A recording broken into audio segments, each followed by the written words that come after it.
స్వాతంత్ర దినోత్సవ పండుగ అనగానే మనకు గాంధీ తాత, భగత్ సింగ్, సుభాష్ చంద్రబోసు, అల్లూరి సీతారామరాజు ఇంకా టంగుటూరి ప్రకాశం పంతులు ఇట్లా చాలా మంది పేర్లే యాదకొస్తాయి. కానీ ఈ దేశానికి తెలవని ఇంకెందరో గొప్ప గొప్పోళ్ళు ఉన్నారు.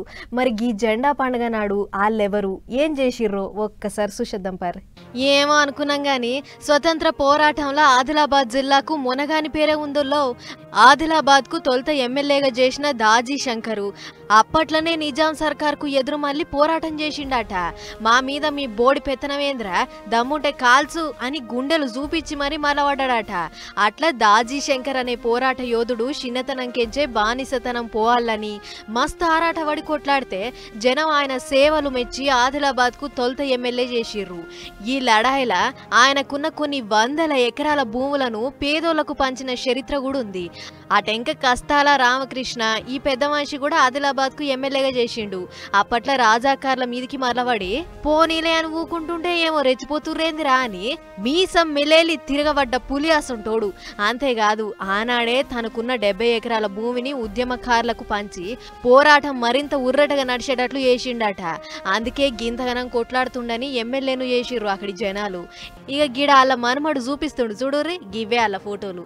ఓ దిక్కేమో దాజీ శంకరు, ఇంకో పక్క రామకృష్ణ.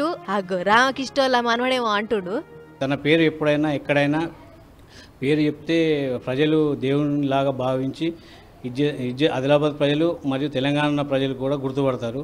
అలాగే ఆదిలాబాద్ ప్రజలు తన పేరు మీద ఒక కాలనీ ఉంచుకోవడం మాకు చాలా సంతోషకరమైన విషయం.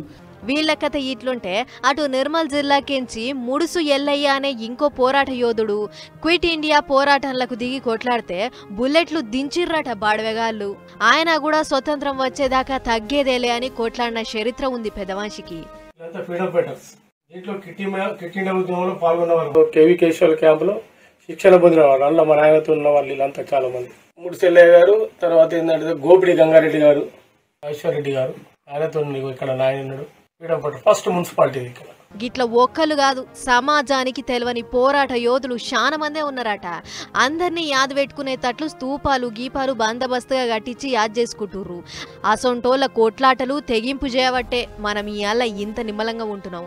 దేశం కోసం పానాలు అర్పించిన ఇసొంటి ఉద్యమకారులందరికీ పటాస్ వార్తల తరఫుకెంచి శనార్థులు ఇంకా జోహార్లు.